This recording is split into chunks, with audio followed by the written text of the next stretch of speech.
এ মনুরা, হুম, আমার বড় জামাইটা কোথায় আছে রে? বাইরে আছে। সে কি বাইরেই থাকবে?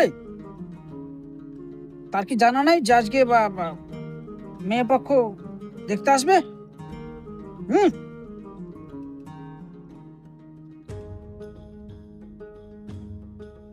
হ্যালো।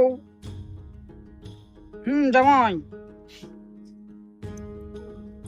আজকে যে কন্যা পক্ষ আসার কথা আছে বাড়িতে, তো সেটা কি জানা নাই তোমার? হুম। এখানে থাকতে হইবে না? সে তো ঘটক মশাই তো আগেই বলেছে যে আজকে তারিখে সে আসবে, তারা কন্যা পক্ষ, তাদের মেহমানদারি করতে হবে না? এসো, আহো আহো, তাড়াতাড়ি আসো। ঠিক আছে।